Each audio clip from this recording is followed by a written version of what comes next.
We're going to play with entropy. So I went and played with entropy over the weekend, and I started looking at, and that dynamic item that we did Friday afternoon showing the entropy of mixing, or entropy of mixing, was really, really good. So that I was really pleased about. So what we're going to do, we're going to guide through this. Couple things I want you guys to remember. And so I pulled it out of the Chemistry for Engineers book because I wanted to kind of go over a couple of things, because this is where you've probably seen it before. And looking at it, because I was reading our chapter along, going merrily along, and it says, okay, you substitute into the Gibbs equation, and it never gave you the Gibbs equation. And it's like, okay, that's kind of nice, so let's go remind people what the Gibbs equation is. So I pulled, because most of you probably took Chemistry for Engineers with Dr. Knassen last fall. I decided to pull it out of that book. So it's chapter 10 in that book. And then when we get to this is really what we want to look at. So this is the Gibbs free energy equation. Now, we're not going to actually get to the Gibbs free energy equation, but it gets us to the definition that we're going to kind of imply. And as I had told you guys before, one of the things that I get gripey about with engineering classes is that they never really tell you where the equations come from. They just kind of give them to you. So let's go back and let's look at the Gibbs free energy. So we get our Gibbs free energy here, and that is going to be our delta H minus our temperature times our change in entropy. And remember what we were doing with this. So if we go back, and I know you're going, oh God, that's a year ago, and it was probably about this time a year ago. So I'm guessing it was right at a year ago when you guys were hitting entropy in Chemistry for Engineers. But the whole idea behind this was to get to this table. Because the idea, when we're looking at it from a chemistry point of view, we're looking at it to find out, is the reaction going to go? You know, I can put two materials together and it can just stay there. So this is one of those things, is what's going to drive the reaction to go, or what's going to drive the process to go.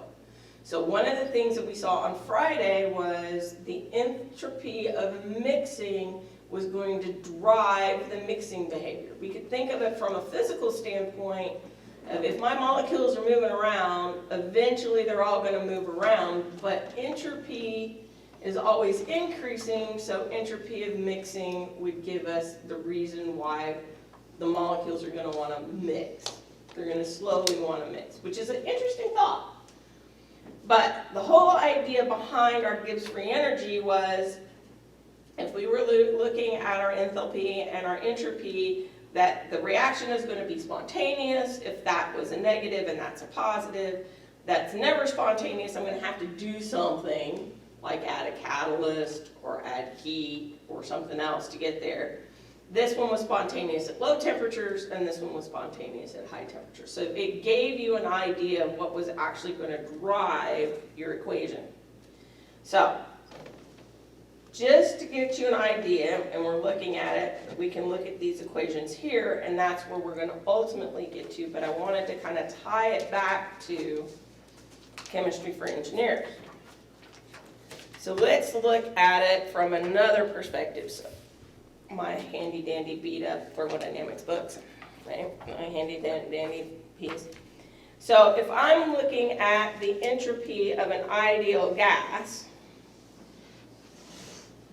and this is an inert ideal gas, we can look at this, and this will give me my specific heat at a constant pressure, my temperature, and then I have my initial entropy minus the ideal gas constant times my natural log of pressure.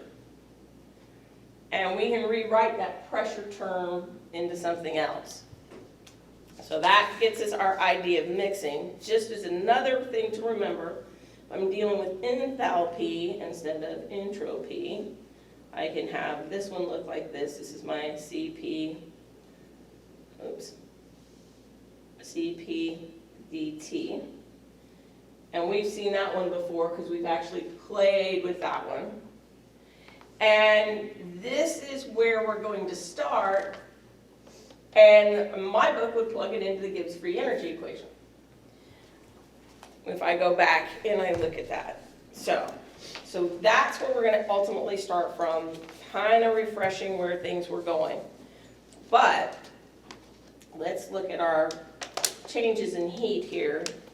If we look at our changes in heat, and we can do a partial differential equation, and that's going to give me my heat at the hot minus my heat at the cold.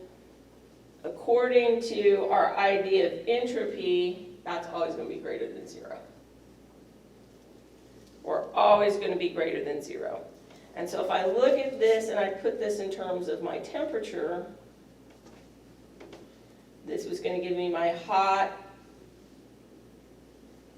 minus this in terms of my cold. And we can look at it for that if we were in an ideal system. And this would say that this is a reversible system. But we've learned that all real systems aren't really reversible. We can get things that are close, but we don't have reversible systems. So I can look at this as well and look at my temperature. And if I'm using this as an irreversible system, you can get this idea that that's going to end up, it's not an equals, that's just a less than, that equals 0. And this is what we saw on Friday conceptually. This is the Clausius inequality.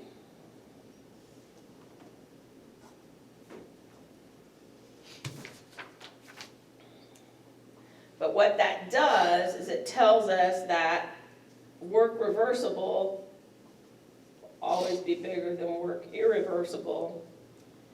And I can always have my Q irreversible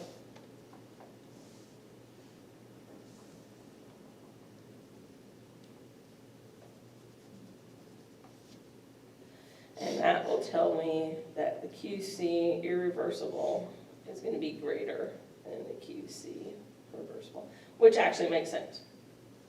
I'm always going to lose more heat to the surroundings than if I had a reversible process.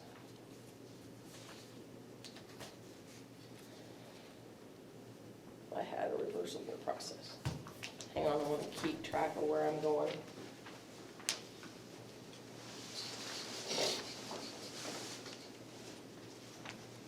Okay.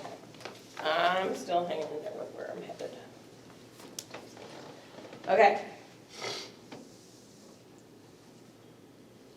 So let's look at this idea of our entropy generation. So our book is going to give us, we can go from state, if I'm on a temperature entropy diagram,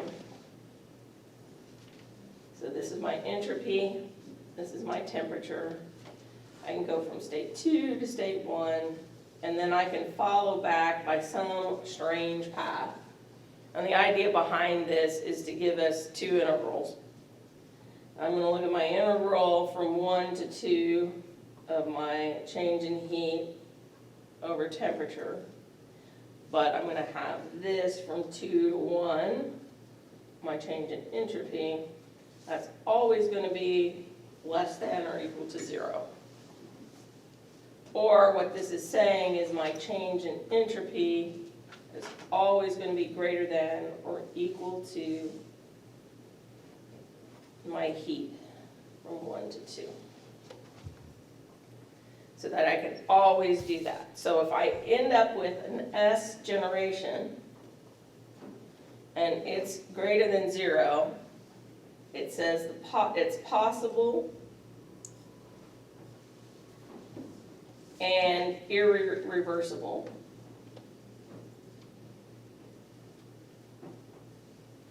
If S generation is equal to 0, this is possible and reversible. And then if S generation is less than 0, the process is impossible.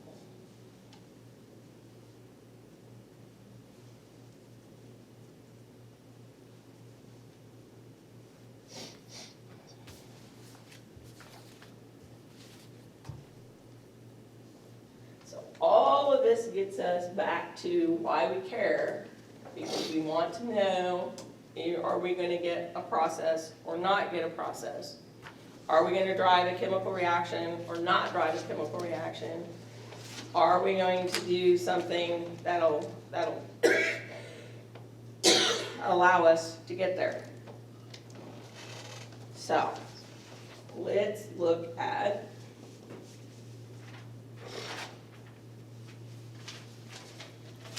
a couple of problems to kind of give this a whirl. So we have 3150 kilojoules of heat. Is transferred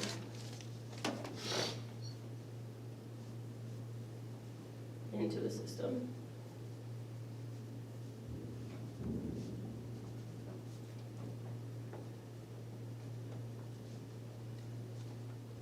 Which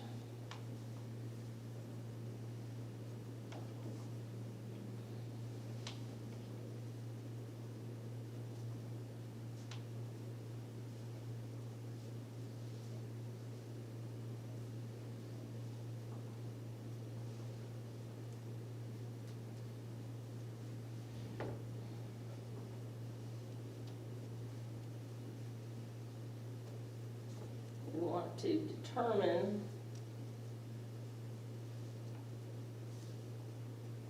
the change in entropy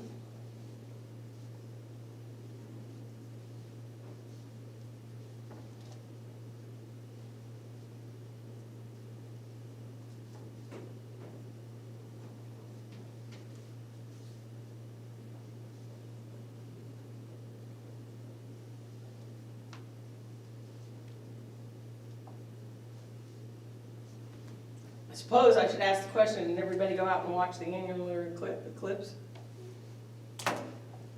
I got some cool pictures.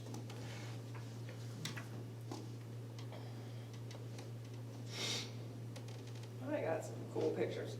Ponca was kind of not nice, but nice. Because the clouds were such that you could actually get it through the clouds.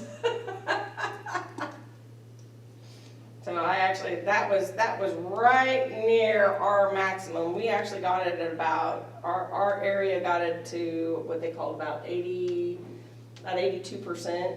So we actually had several, so I got some good pictures through the clouds.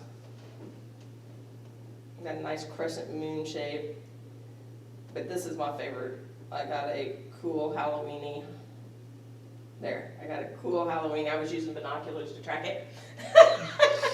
So it looks like I got little googly eyes on a monster there. So, but yeah, we got several pictures over time watching it on Saturday. April is going to be the better one. Although there was a good solar prominence. Several people got to see the solar prominence during the eclipse, depending on what filter they were using. All right, so we're given that Q is going to equal 3150 kilojoules, and we're given the temperature is 400 K. And we are going to use the idea that my change in entropy, which is going to be my S2 minus my S1, is going to be from my state 1 to 2. And this is where we have the fun, right? That's where we have the fun. It's going to let us be able to look at the change in entropy of the reservoir, which is what we're looking at, is going to equal the heat of the reservoir divided by the temperature at the boundary. So basically, we do all of that gobbledygook to get to something really simple.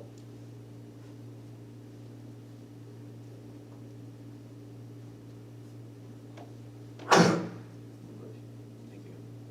this will be 7.88 kilojoules per Kelvin.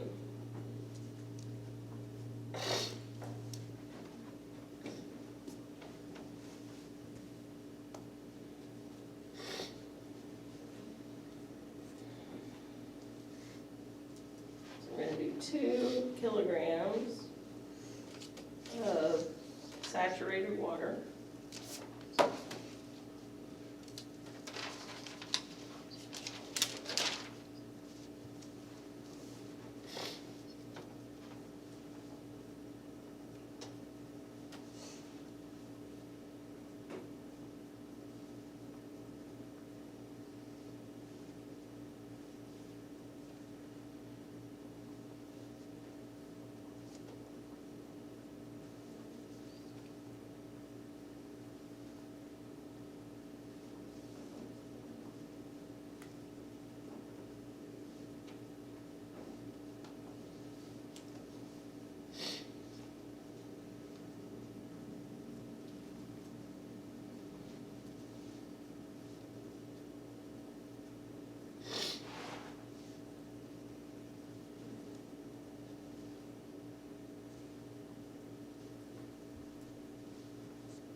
I have to come back to this one.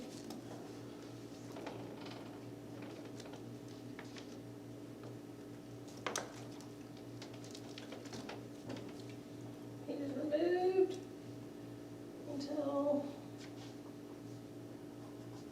quality 0.5.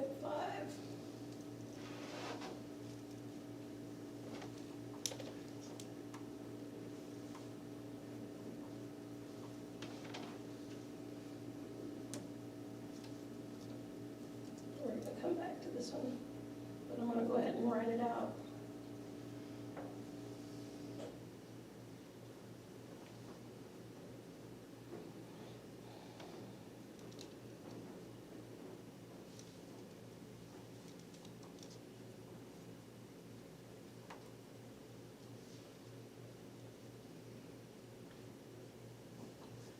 That's where we're going to head.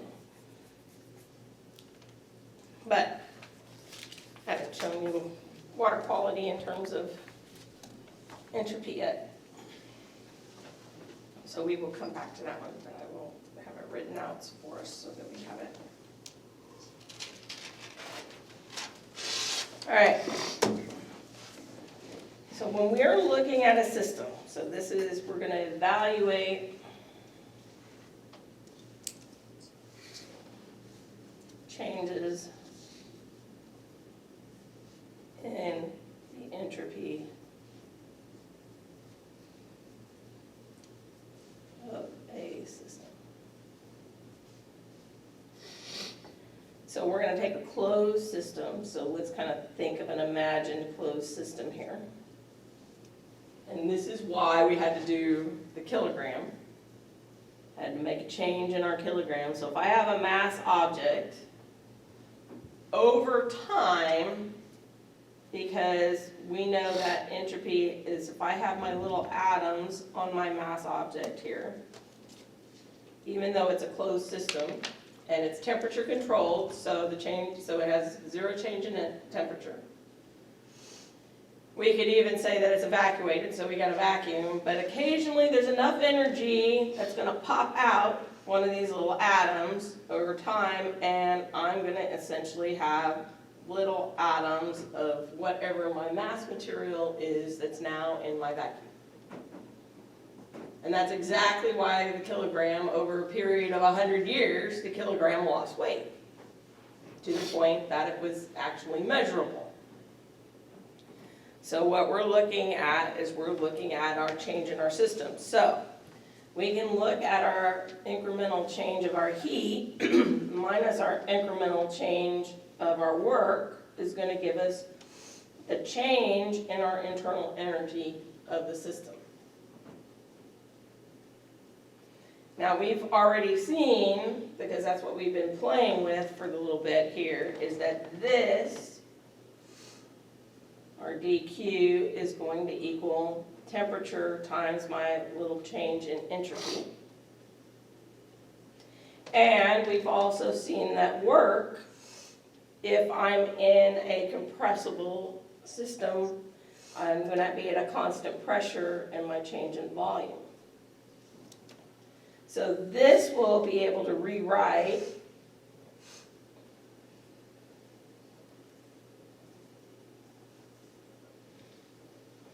so I can get my T ds is equal to my du plus my pressure duv, where that is volume,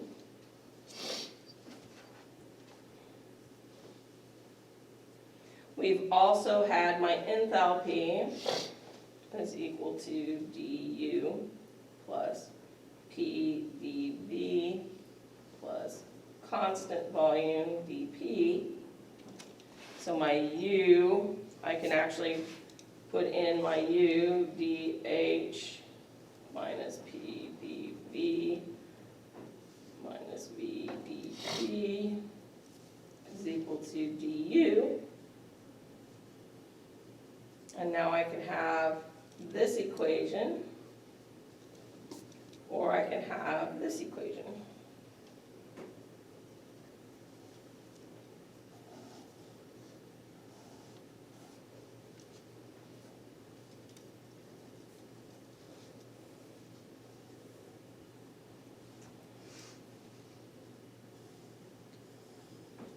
So that will let us do, and then my water quality will still be our entropy for the fluid, gas, fluid.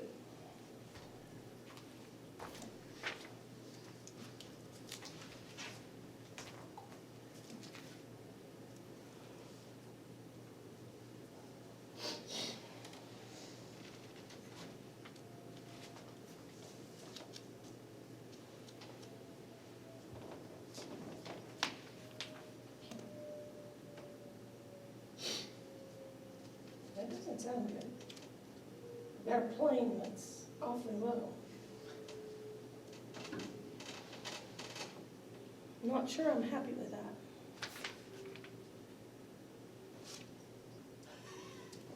A couple other things we want to look at. We also want to remember that du is going to equal our specific heat at constant volume dt. We also have du is equal to our specific heat at constant pressure, dt. And this is where we're going to get into, if I divide these things by T, I'm going to get my differential in entropy. And this is for ideal gases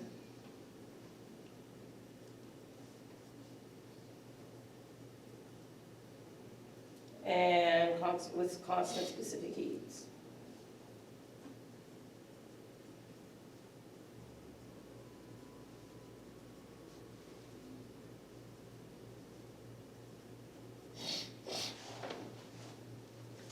And that will give us ds is equal to cv dt over t plus r dv over v.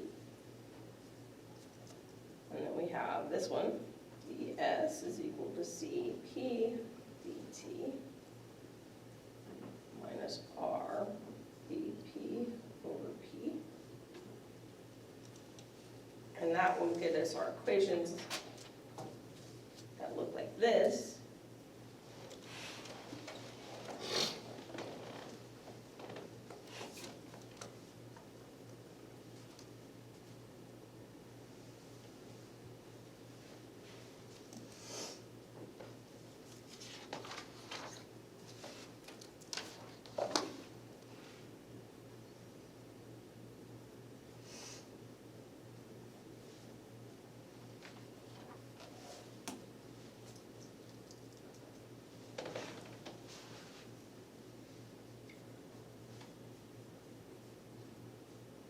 And this is going to be our 624 and our 625.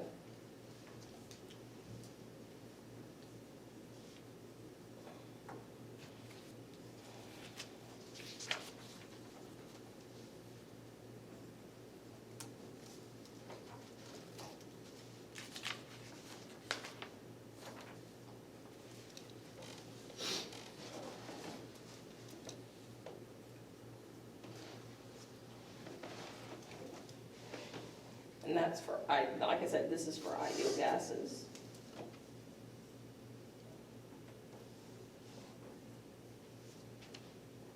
Then for things that are incompressible,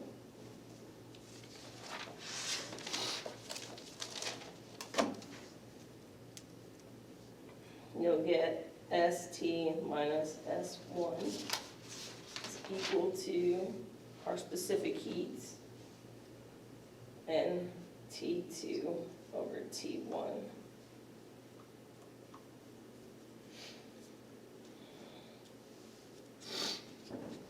So this one, like I said, we'll come back to the other one, but this one would give us, this equation here is going to do the idea that if I take a block, and my block, we're going to say is iron,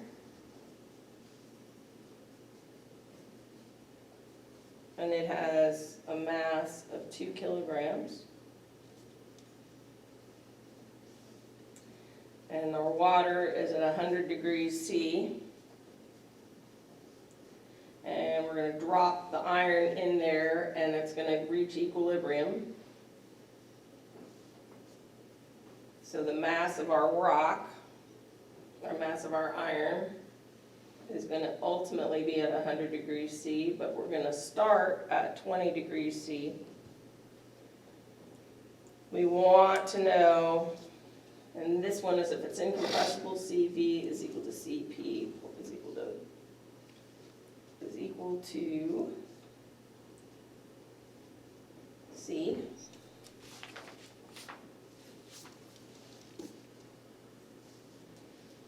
So our change in entropy is going to equal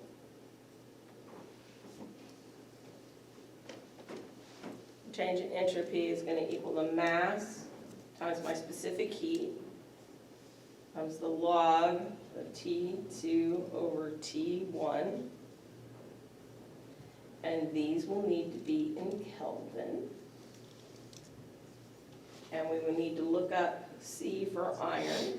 And if I look up C for iron, it's going to be 0.45 kilojoules per kilogram degrees K.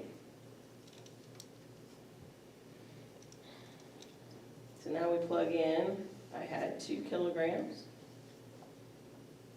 I have 0.45. I have the natural log of 373 divided by 293. And if I put that into the calculator, it should end up to be 0.217 kilojoules per Kelvin.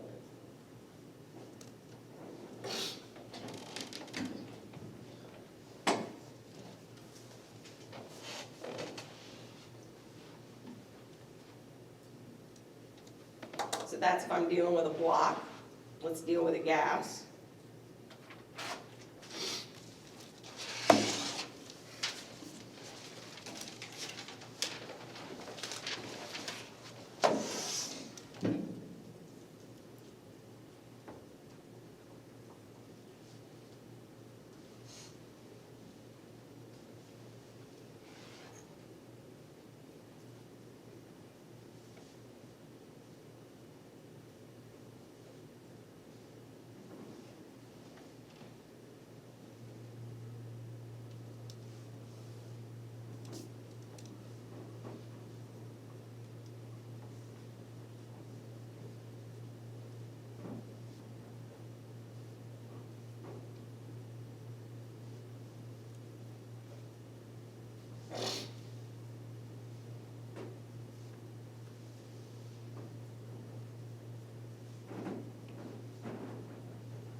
We're going to do it assuming constant specific heats. So we're given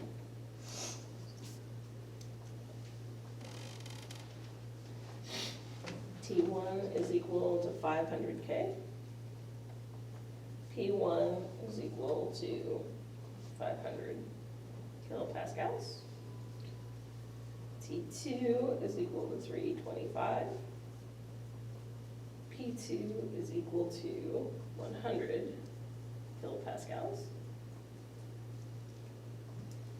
Our change in S is going to equal Cp T2 over T1 minus R P2 over P1.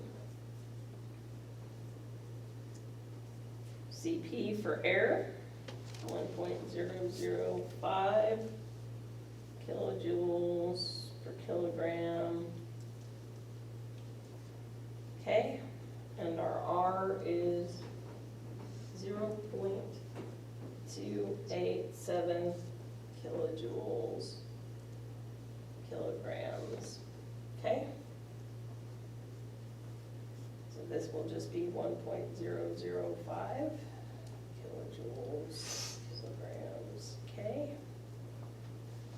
T2 is natural log 325 divided by 500 minus 0.287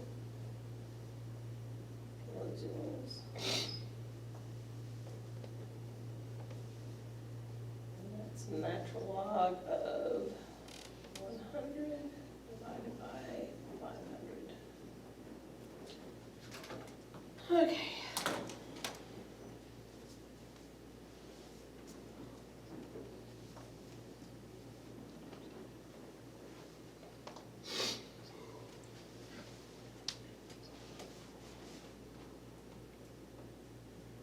Negative. I got a negative 0.433 for the first one, minus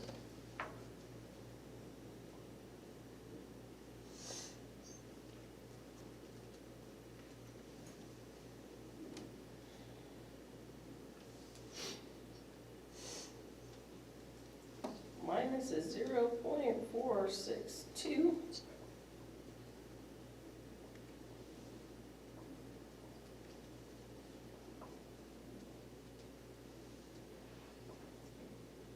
I get something on the order of 0.0289, and this is in kilojoules, kilogram, okay.